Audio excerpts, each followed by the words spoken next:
Hello, everyone. Hi, good to see you. Good to see you and you. My name is Susann Remke. I'm a VP and New York Bureau Chief with Hubert Burda Media, DLD's parent company. Today is a very special day for us for two reasons. First of all, we are here to celebrate digital innovations made in Germany. So welcome to the 4th annual Focus Digital Star Awards. And second of all, we have a birthday to celebrate. On January 18th, 1993, exactly 23 years ago, Focus magazine was launched in Germany and became a huge smashing success. So happy birthday, Focus!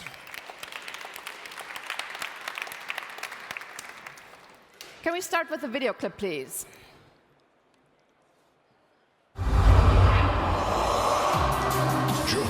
Is a land of ideas, a land where great engineers, inventors, and visionaries have developed numerous innovations to bring people closer together. Innovations ranging from automobiles to communications. Innovations that shape our modern digital world to this very day. Very few markets are being so strongly affected by digital innovations as the media. A process that began in the early 1990s. 1993 saw Germany's first print medium created with digital logic. Focus, the news magazine. Focus is the news magazine for politics, business, and society, but also for technological opportunities. But Focus doesn't just present these innovations in every issue. Once a year, this news magazine draws the best minds from small startups to large research and development divisions to the DLD conference stage and presents them with the Focus Digital Star Award, one of the most significant accolades for innovations made in Germany. I think it's a special honor for us as a company, for Hamburg as a city, and then also for the German fintech space in general. So we feel very honored and pleasured to be chosen by the jury, and we hope that the Germans can even rock the fintech space a little more even in the upcoming years. It's just the beginning, as the conference says. Today, Focus welcomes you to the Focus Digital Star Award 2016. Here are the people who will shape the future of the digital world. A high-profile jury assessed innovations by German startups, German companies, and German research institutions. And I'm really excited to be on stage today to present the 3 winners to you. And afterwards, we'll have a little chat with them. So, without further ado, the Innovation of the Year award goes to Navis, a 3D indoor mapping and navigation system. Can we get the next video clip, please?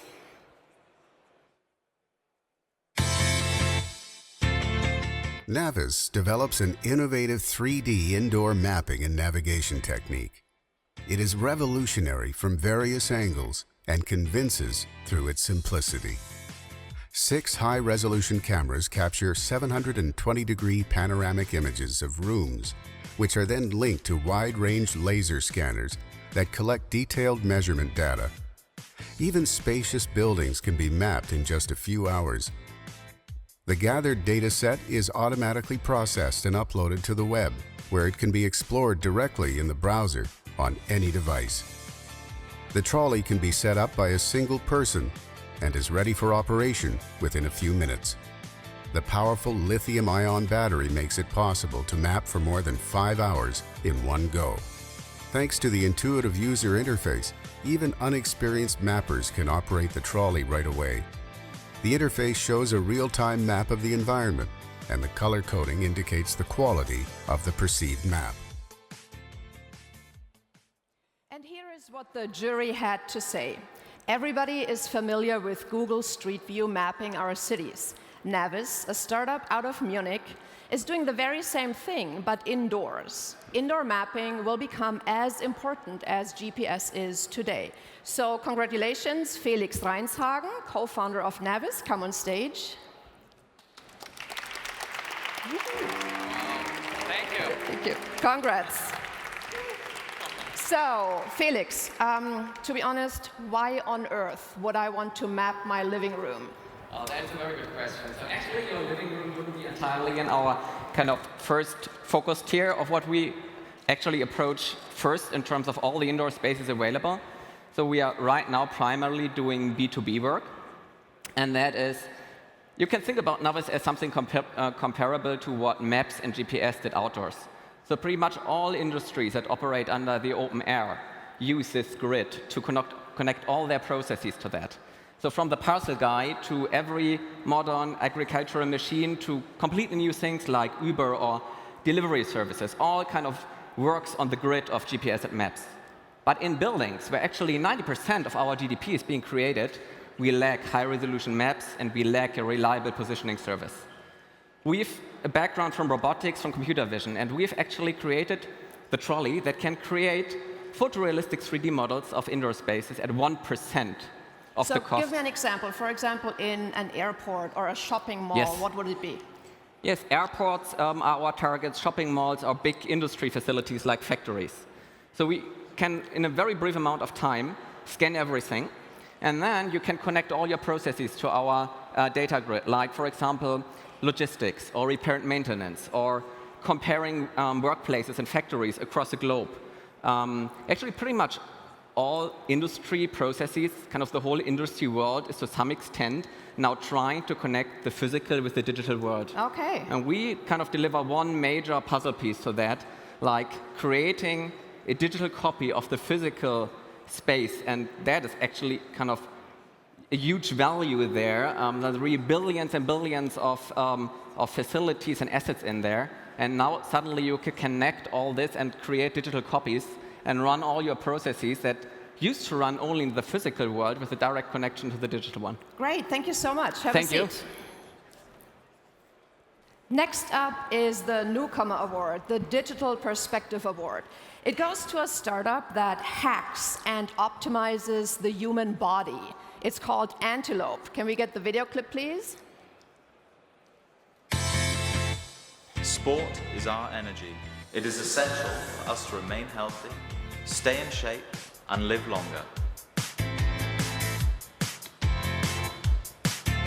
We have the technology that will change your life, change the way you work out, and achieve your goals. No matter if you're an ambitious athlete or just someone who wants to keep in shape. Introducing the revolutionary Antelope series. Exercise smart. You have full control over what your workout is about. Antelope utilizes state-of-the-art electromuscle stimulation technology, which forces muscle contraction using electrical impulses. This safe and well-proven method exactly mimics natural muscle contraction. But as the stimulus occurs directly on the muscle, it activates a much higher percentage of the muscle fibers than through normal exercising. That's the secret of why our Antelope is so effective. And here is what the jury had to say. Wearable tech is the next mega trend. The Antelope suit is the first wearable out there that actually not only measures your body's data, but activates it through EMS technology. Smart exercising has never been, well, smarter. So congratulations to Kai Ratschlag, co-founder and managing director of Antelope. Please come on stage. Congrats. Oh, no, he has to stand next to me. Yeah.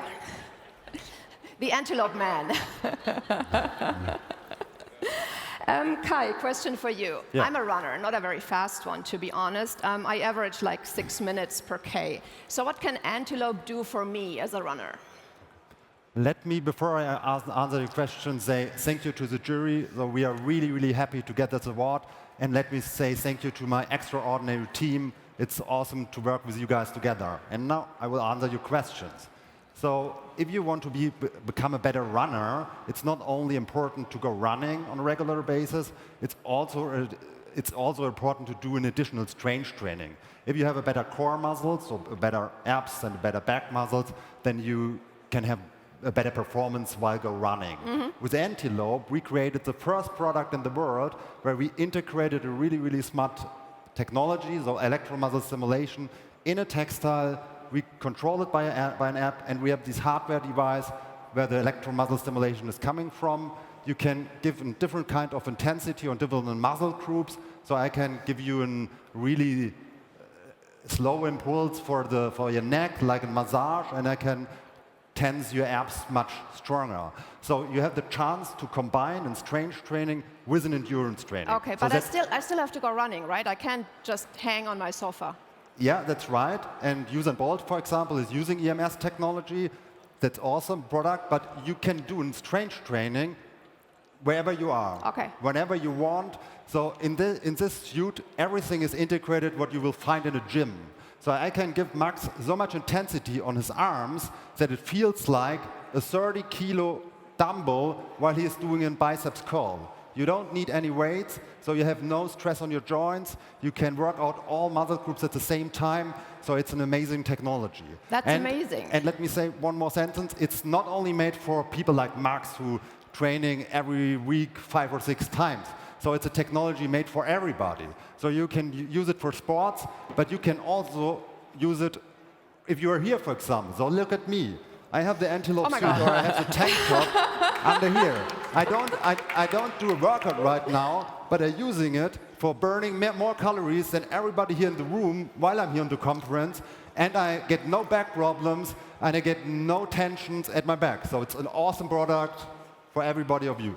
Thank you so much. We have to talk later. Yeah. We have. So have a seat, Kai. Yep. And Max, have a seat again.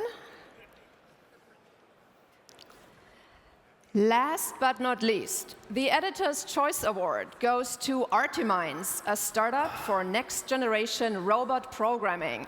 Video clip, please. With a couple of moves, an industrial robot is guided into a few key positions of its task. Then, a complex motion program is automatically computed, allowing the robot, based on force sensors, to react flexibly to omnipresent environmental variations in production, logistics, and laboratories. The revolutionary Artimines software enables programming of flexible, robust industrial robot tasks for people with little training and makes even experts up to 100 times faster. Here is what the editorial staff of Focus magazine had to say. Robots will more sooner than later become our colleagues, but it's still pretty hard to program a robot. Artimines solved this problem with their robot programming suite for fast and intuitive programming of complex robot tasks. Congratulations, Sven Schmidrohr, CEO and founder of Artimines.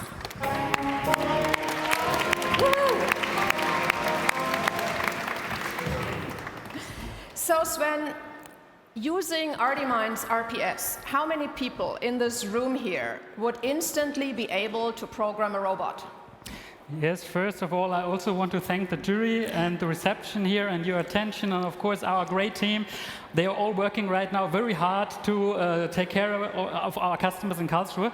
And to answer your question, with our software platform, you all are now able to program a robot task where the robot has to feel forces or to see objects in space, which is actually important for 99% of all potential robot tasks in professional industrial use, because there are always variances. The objects are at some little bit different places in the process. There are elastic materials. So if the robot cannot feel or see to adapt to these variances and differences in the process, it will just jam or stop. And with our software platform, external professionals have shown that 100 times faster commissioning of a vast array of robot tasks is possible. For example, we are in automotive, we are in chemistry, we are in mechanical engineering, we are in logistics, cartonage stacking, we're in around 10 different industries. And actually, we believe that robots, industrial robots, have not even permeated 1% of all potential applications in the world. So there are 99%,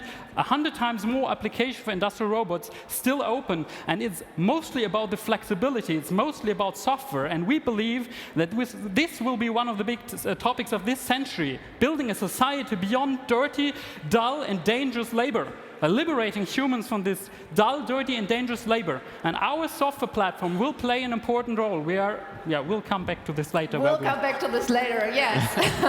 Have a seat, Sven, maybe here, and I'm going over there. So, we have a couple of minutes for a chat. The first question goes to all three of you. And what is your vision for the next 2-3 years in your respective field? Who wants to start? Okay, so we have half of the top 10 German corporates currently as customers. We're in some European countries. We are just starting entry in Asia. We have the first distributor in Asia. And we are seeing a great interest there. And our main aim is to cover all major countries in Europe and Asia.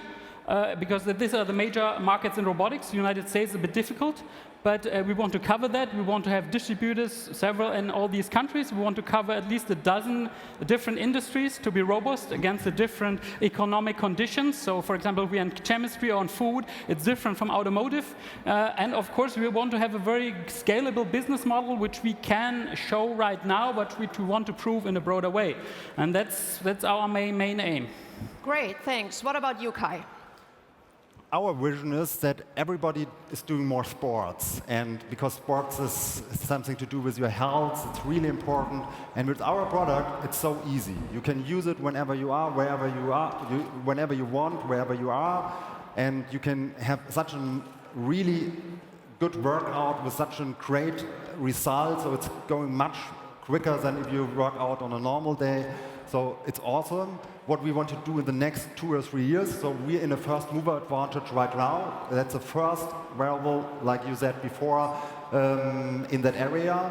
And we want to go further on. We have to do a financial round this year, the Series A, so we are open to that. And we want to build an exponential organization and to scale it, because that is a technology coming from Germany, coming from Europe. There's nothing in the US right now. We have no competition there, and we want to be the best player in the world for the next 20 years. Great. Felix? Actually, we had a tremendous time already last year, and we were kind of seeing super fast adoption of this technology across a broad variety of industries. So kind of a good chunk of the world's largest automotive companies are using technology, some of the largest manufacturers and retailers and logistics companies. And what we want to see over the next 2 to 3 years is that this platform is actually growing pretty much into a support grid for all kind of processes that run through factories, through retail places, through logistics places, and not only in Europe, but across the whole world. Thank you. On yesterday's Europe panel, Jens Spahn from the German Federal Ministry of Finance asked, are we, meaning we in Europe, are we in Europe fast and disruptive enough? And I know, Felix, that you decided specifically to have your startup in Munich and not in the Valley. That's very true. Perhaps let me go one step back. Actually, I think that indeed Germany and Europe have some very kind of specific strength they can play on, and that is exactly the reason why we decided from Munich. And I don't believe that that strength is actually being the best in consumer internet. We all four founders have lived in the Silicon Valley for some years, and everyone who has seen the ecosystem there sees the difference compared to every other ecosystem in that space in the world. Yet, if you look at the interplay of hardware and software, specifically in B2B space, everything that kind of is currently created around this next industrial revolution, around Industry 4.0, that is actually where Germany has a huge strength and Europe has a huge strength. Bringing software and hardware together, we've already a couple of admired world global leaders in that very specific space. We have the knowledge from mechanical engineering, industrial design, and software, and specifically, we've got the big pilot customers to bring that to life. And as I said, we are working with big manufacturers, big automotive OEMs, and they're exactly sitting here. So actually, for us, there couldn't be any better place to bring our technology into the real kind of processes of these industries than just here between Munich, Stuttgart, and Ingolstadt. Fantastic. And that brings me actually to my next question. And I wanted to talk about the fourth industrial revolution with you, Sven. It's actually the same topic of the World Economic Forum in Davos later on this week, the fourth industrial revolution.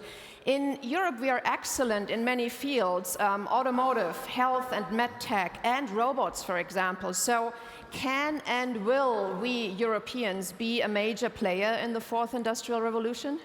Yes, like Felix already said, I believe Europe is very strong where software connects with hardware. Asia is very strong at hardware, US is very strong at pure software. software. One can argue why this is the case. It may be a bit of mentality, but somehow Europe is very strong where this fluid development of software and this meticulous engineering at hardware have to come together, these two kinds of cultures. And I think we're also very strong at B2B sales. Really, the deep industrial B2B sales are different than really the consumer marketing. You know, the hype engine, you wouldn't get a European industry customer with a hype engine. They're very careful, and they will want to be convinced by really a good technology and a good package and with people who are really you can trust in. Yeah? And I believe startups in Europe really can build these kinds of engine. And for example, Karlsruhe, hardly anyone has heard about Karlsruhe, but there are several dozen totally high-tech startups currently starting. There's really something starting and ramping up and really exploiting these. And most of them are really software, hardware. We only do software, but we combine there. And I think there's something coming. Thank you so much. I like the upbeat tone. Kai, you're next. What needs to change on the European level to make your life and the life of the two colleagues here on stage as an entrepreneur, as a startup-y in Germany? What needs to change on the European level to make your life easier and better? I think we are on a really, really good way in Europe. Okay, Silicon Valley, that is another league, but it's going in the right direction. We have a lot of smart people here. We have a lot of good business models here. Universities are great. What I think is we need more venture capital here. So like we heard yesterday in these panels with Oliver Samwer and Jens Spahn, we have so much money here in the market, but it is not enough money going to venture capital. So if you compare it with Uber or Airbnb or what these guys are doing there with venture capital in Silicon Valley, that is a totally other league. So I think investors have to take more risk, and we have to bring all these family offices and all these players with big money more into the venture capital area. Thank you so much. Unfortunately, our time is running out. But these three gentlemen will be here for the rest of the day. So if any of you wants to connect with them, they are here, right here. So give a big hand to the three winners. And then I'd like to have Focus Editor-in-Chief Uli Reitz on stage, please, for the big photo. Congratulations. Yeah. Thanks. So where's the photographer? Okay. Keine Ahnung.